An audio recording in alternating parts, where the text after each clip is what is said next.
It's time now for a bright spot. I'm doing all right, getting good grades. The future's so bright, I gotta wear shades. Well, leftists who want to eliminate the filibuster in the Senate are spending $1.2 million on a TV ad aimed at Democrat Senator Kyrsten Sinema. Here's a little bit of that. And as the GOP tries to silence our voices, she's just standing by, supporting a Jim Crow relic instead. You're refusing to stand with us, Senator Sinema. Why should we stand with you?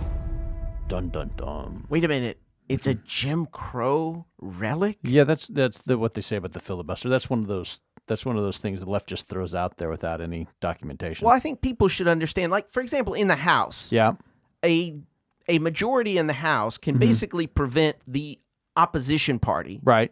from any meaningful role in any Congress. bill. Absolutely. Even from offering amendments. Might as well not be an opposition party. But with the filibuster in the Senate, Yes. you're ensuring that at least one chamber, Uh-huh. the minority in that chamber, gets a chance to participate in the end product. You must have read, and this is where the bright spot is. Senator Sinema wrote an op-ed in the Washington Post defending the filibuster. And what she wrote is right on. She wrote, I share the belief expressed in 2017 by 31 Senate Democrats opposing the elimination of the filibuster, a belief shared by President Biden. I understand bipartisanship seems outdated to many pundits, but the difficult work of collaboration is what we expect in Arizona.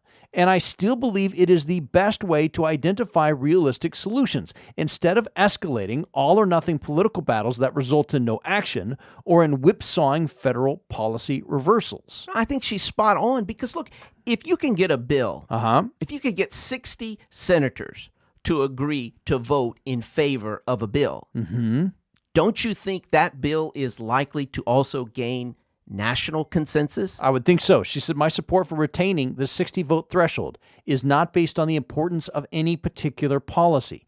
It is based on what is best for our democracy. The filibuster compels moderation and helps protect the country from wild swings between opposing policy poles. Look, one of the things that's going on right now, Donald Trump wasn't able to get some things through the Democrat Congress, so he started doing executive actions, right? Executive orders. Executive orders, right. Most of what he did in executive orders has already been undone by Joe Biden.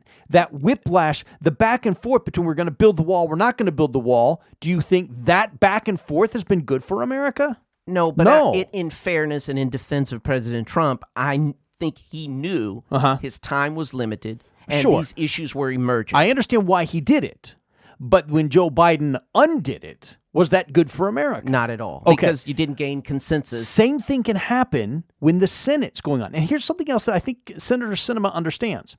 There is a structure designed in the Constitution. The House of Representatives is supposed to be the agent of change in our Constitution.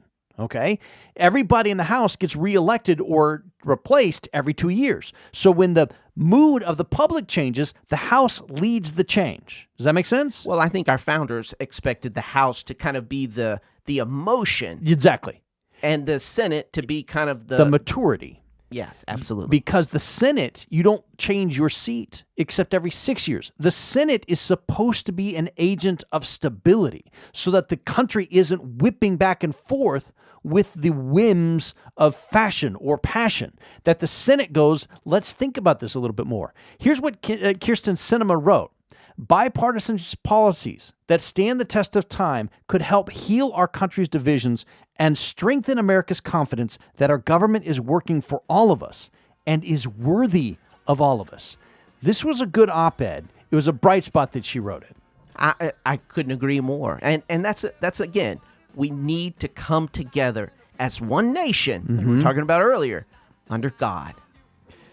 And the filibuster has a role. She's right to defend it. And the left is so short-sighted not to defend it. Because it can be turned against them. And it will be. In the next administration. Just ask Supreme Court Justice Kavanaugh.